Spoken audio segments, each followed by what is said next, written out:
મોડી અને મુખ્યમંત્રી સાથે વલસાડમાં ભારે વરસાદ રાહત કામગીરી.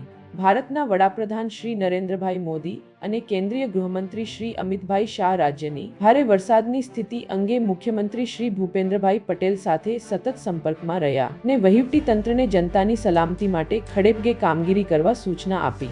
મંત્રી શ્રી જીતુભાઈ વાઘાણીએ નાગરિકોને સાવચેતી રાખવા અને વહીવટી તંત્ર દ્વારા આપવામાં આવતી સૂચનાઓનું પાલન કરવા અનુરોધ કર્યો. રાહત કમિશનર શ્રી ગૌરાંગ મકવાણીએ જણાવ્યું કે કેન્દ્ર સરકાર તરફથી મળેલી રવિની વધારાની 2 ટીમ વલસાડ, એક નવસારી અને એક સુરત ખાતે મોકલાઈ ને વલસાડમાં 12,000 અને નવસારીમાં 10,000 થી વધુ લોકોનું સ્થળાંતર કરવામાં આવ્યું, જેમાં વલસાડમાં 200 અને નવસારીમાં 50 થી વધુ નાગરિકોને રેસ્ક્યુ કરવામાં આવ્યા. વગેરે હસ્તકની 25 બોટ્સ વલસાડ મોકલાઈ, જેનાથી બચાવ કામગીરીમાં મદદ મળી. Kansagara Deepakkumar Chetanbhai, need 24 news, Surat. પૂરા સમાચાર જોવા માટે નીડ 24 ન્યૂઝને સબસ્ક્રાઇબ કરો.